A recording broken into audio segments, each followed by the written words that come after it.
Good evening, and thank you, Teresa. She is really auditioning for a role for you. Wasn't she spectacular, Teresa?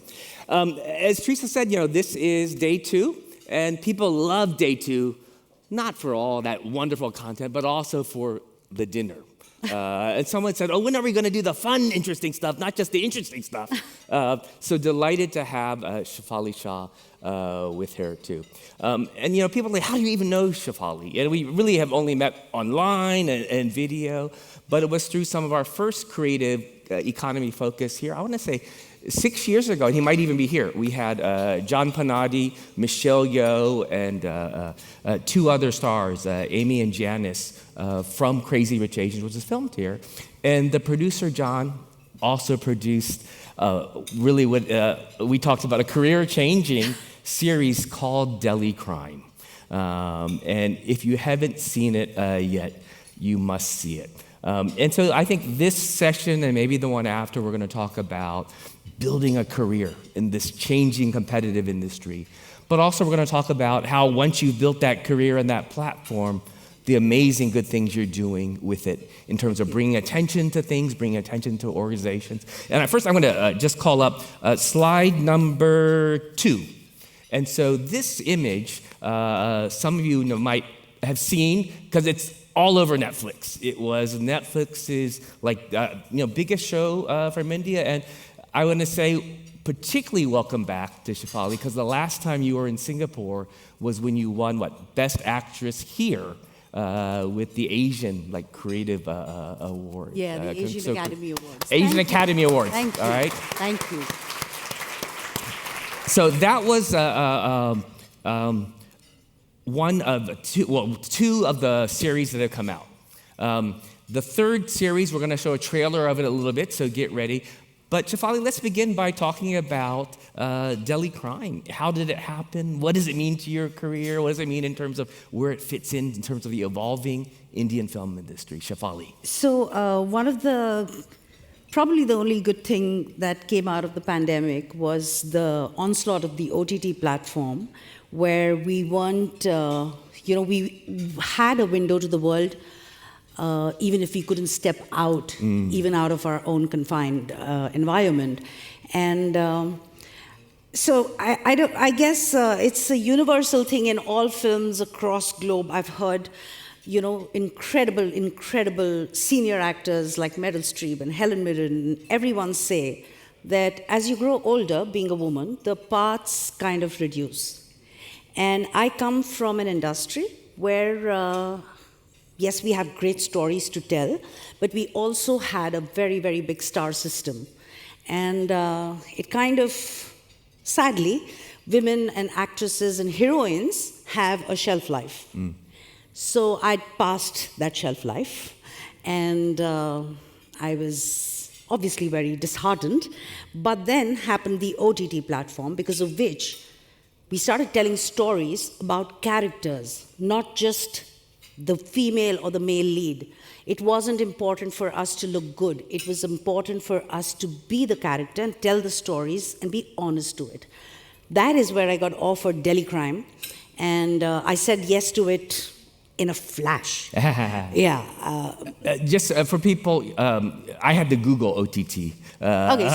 Which is like streaming, basically. Yeah. Over the top, it's streaming. Yeah, it says over the top, but it's streaming. It's just streaming. And just the point that during the pandemic, people stuck in their homes was, I want to see new and different things. Absolutely. And I mean, in a good way too, they even read subtitles sometimes, right? And so it really transformed the reach, and Netflix is smart.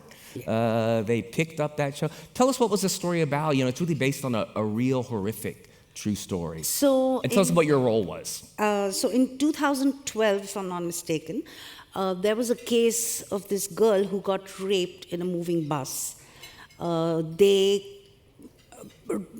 did not exactly reveal her name, but that entire case was called Nirbhaya. Nirbhaya means the fearless one. And I remember this case really affecting people all across the globe, not just from India. Like we were discussing earlier, in fact, certain issues are global. They're not just restricted to any particular country or sect. Anyway, so the show is about the 5 days that followed the horrific incident. And when the case happened, and I think like a lot of us, everyone asked this one question, even me, was why is no one doing anything about this? And when I got the script, I realized that there was somebody doing something about it. They were the cops, and it was a woman who cracked the case in 5 days and got all the perpetrators. And so Delhi Crime is based on actually it's the case that happens 5 days post the incident. And I had the honor of playing Chaya Sharma. Chaya Sharma she was the actual DCP South District at that point of time. So that is what the case was. And it was kind of, I wouldn't say cathartic, because it's an incident that's scarred and that cannot ever go away.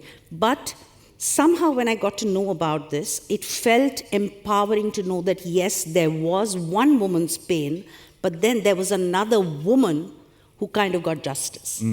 And that's what the show is about. So yeah, I was talking earlier. One of our regular moderators is a woman named Haslina Amin from Bloomberg, and she interviewed the real Chaya Sharma, deputy commissioner of police, and what a powerhouse! And then really to bring it to life for people around the world. Where I remember that horrific story, and I think the gory details, but do watch it. It was really about a gang rape, but it became a story about, can women travel freely in Asia? It became a story about class. And really, one of the topics we often talk about at the Milk is inequality in class. And so tell us about season 2. What was that about, right? So season 2 was, like you correctly said, it was like the season 1 was on, all the material that was out in public domain. It was all facts. Season 2 became a combination of certain facts and a certain part of fiction, because they wanted that particular case to be solved by Vartika, that's the character. And it's about, there was a gang called the Chaddi Banyan Gang in the 80s. They were tribal people, and they used to go to homes and rob and kill the people, and they were barbaric. So the second season was about that, and there was a very interesting sequence right in the end of the film. Yes, it is the end of the show, and there is no debate that it was wrong what they did, but it also talked about the kind of discrepancy that is there in the caste. And just because you're a certain caste or a sect, and this happens across the globe, right? Just because you belong to a certain community, you have a certain color of skin, you speak in a certain way, you're suddenly marginalized. And I think that is what season 2 was about, mainly. Can you set up? We're going to go to the trailer. If you haven't seen it, you're going to get a preview of season 3. I mean, it's been such a big hit for Netflix that it's 3 seasons. And again, for me, it's an example of how you're using your beautiful acting to tell a story about an issue that maybe more of the world, not just in India, but a lot of the world needs to pay attention to. Can you set up that clip for us? What are we going to see? So this is the trailer of season 3. Do you want us to show the trailer first? Yes, please. Let's show it first, and then we'll have Shefali talk about it and all. So this is Netflix season 3, Delhi Crime.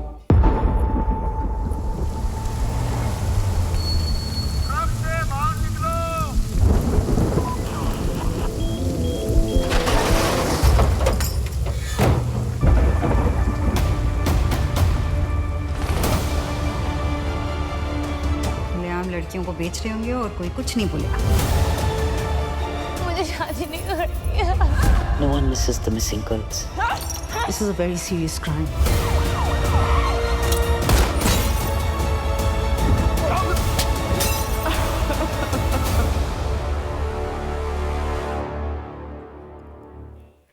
Well, maybe cringe just watching it.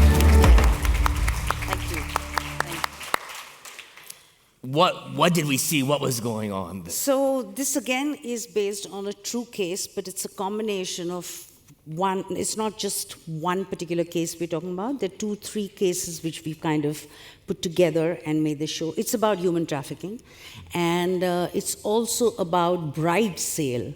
So there are a lot of villages and pockets in India which have a larger demographic of men over women, and to kind of, have reproducing machines. They sell girls in the name of marriage. And that is what this show is about. And those women are, kind of obviously lied to and, given a dream of a better opportunity in life, which kind of then leads to them being sold into flesh trade. And sadly, they're left with, honestly, very, very little to choose from. Yeah. So they're like, either you go into flesh trade full on, or you get married and you'll be sold to one man.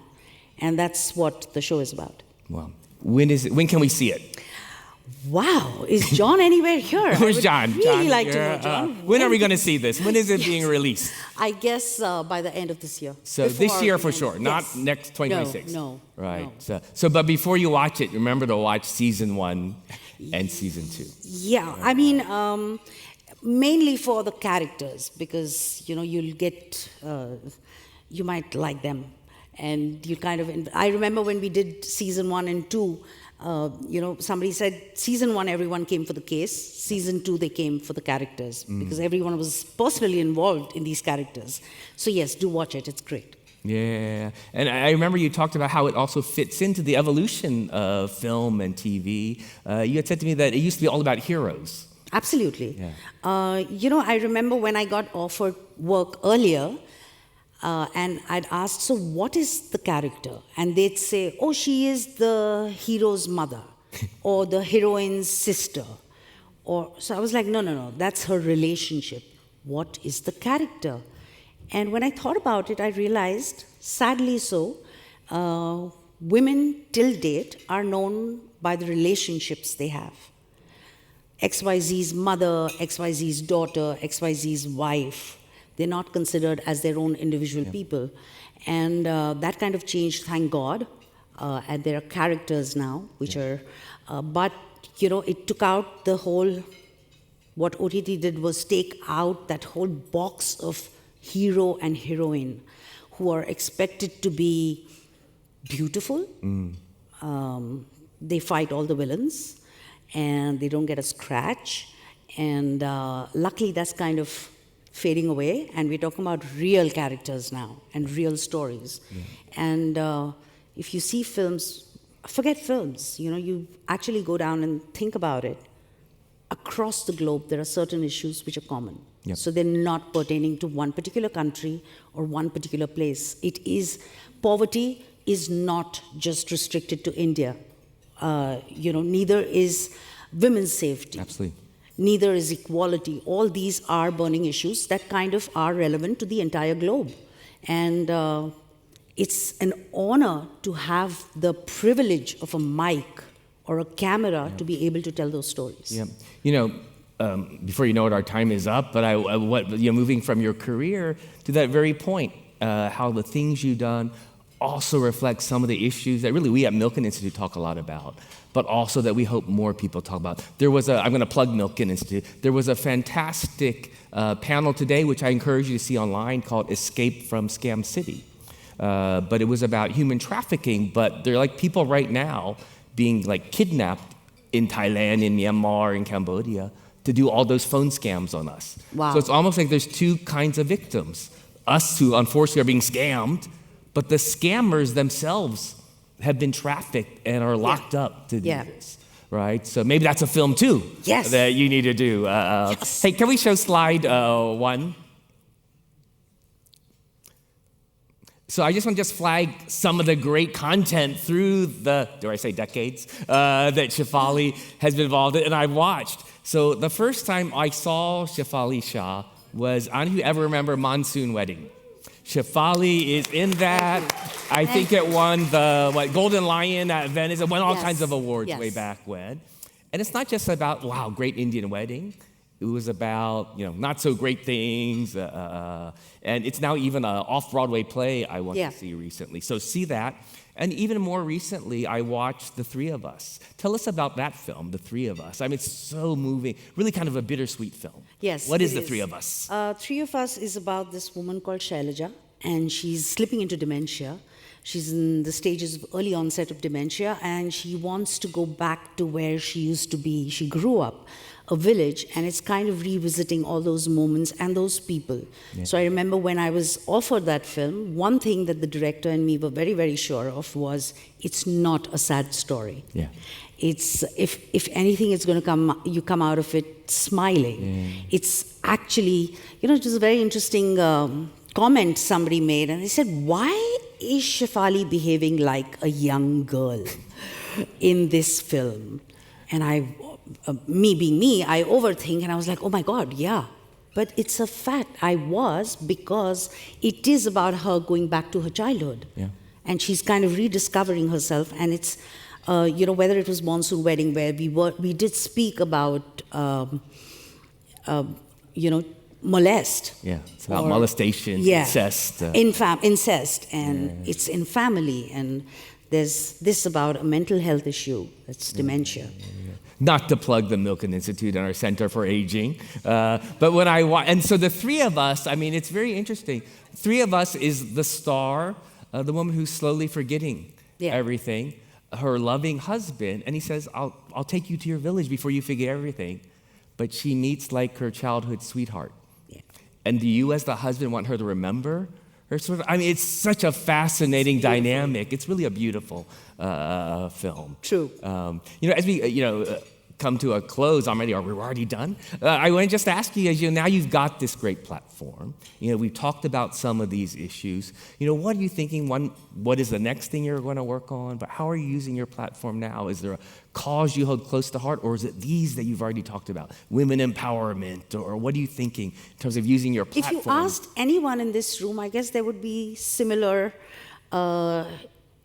things that they would want to reform. Whether it's women empowerment, it's child safety, it's about education for children, it's about mental health issues. So mine aren't drastically different. I cannot sound unique on this. But I think subconsciously, when I am offered a part, I do make a choice which is going to, because there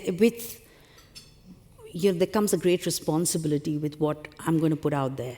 Because like I said, I do have the privilege of a mic and a camera. And today, in fact, you don't even need to be on a big screen to be seen. If we do have the opportunity, we have the place to be able to talk about or, advocate something that is going to change life better. I think that's the least we can do. Absolutely. But it is about children and women, absolutely, and animals. Yeah. I have 2 sons and 2 dogs. Oh. You don't need to ask me who are my favorites. So. What is your favorite? It's the ones who are my favorite have paws. By far. As we wrap, I wanted to ask you, we've spotlighted, some of your work. If some people here, and we got a bunch of people watching online, are thinking, I want to see something, is it deli crime or something earlier in your career? One of the good things about my job is my homework last night, I was like streaming all kinds of stuff. There was one, you played a woman that is like, not has an affair, but it was they mute and because they acted through their faces, they can't really talk. Well, I thought, what an amazing performance. And I thought, thank you. But on Netflix, it has all these 12 films, but I couldn't stay up all night. Yeah. So I picked that one. And is there one that from your body of work you want people to watch? And then to wrap, what about not from your body of work? What do you think? Is there something people should read or watch to, again, open their eyes to these issues or content from not India or all around the world? So what about from your career? If there's one thing they're going to watch next, what should it be? I think if y'all haven't watched Delhi Crime, I would say that. Delhi Crime 1, and then 2, and of course 3. 3, right? And Delhi Crime actually was the first, maybe only, I don't know, but first Indian series to win the International Emmy for Best Drama. And you were nominated also for Best Actress. No, you won. She said she didn't win, right? Yeah, you don't need that. So Delhi Crime, watch the first 2, and when the third one comes out, watch it. And what about something? I'm sure almost all of you must have, and if you all haven't, please watch Adolescence. What is it? Adolescence. It's on Netflix. And it's again... In my American English, adolescence. Adolescence. It's on Netflix, and it's a show which is very, very pertinent today because our children are exposed to social media in such a big way, and everyone's point of view is out there, and everyone can get deeply, deeply affected by anything somebody else could say, a complete stranger. And it also kind of talks about why it happens. It's because, the kind of security a person would probably need. And it's also about marginalizing a child because he's not popular enough, he's not good enough. And then what kind of creates a criminal, and what are the choices they're left to make. But please watch it, and anyone who's a student of cinema must, because every episode, it's just 4 episodes, and every single episode is a one-shot. Yeah, powerful. It's right? And technology-wise, it's absolutely technically fabulous. wise, amazing. Yeah, and the performances, and in fact, that young guy, he got youngest actor to win the Emmy, and of course, the show I think won the best. They win Best Drama? I can't remember. I think Best Drama or something. But so powerful. Yeah. My colleague who helped me put this together, the subcaption was "Stories that move, strength that inspires," and I think it sums up your work. But not just your work, the strength that I think hopefully you could feel. I know she's an actress, but I think it's real, the strength that she has. So Shefali, I want to say thank you. Thank you for joining us. We hope you come back. She was saying, I'm in Abu Dhabi. So we hope you come back. And really, for Milken, we really want to use our platform. We talk about using your platform, but use our platform to bring attention not just to Asia's creative economies, but also the talent and the diversity of Asia. And we could have a whole other session on the diversity that is India. But thank you, Shefali. Thank you so much, Thank you Curtis. for inspiring us too. Thank you so much, everyone. Thank you.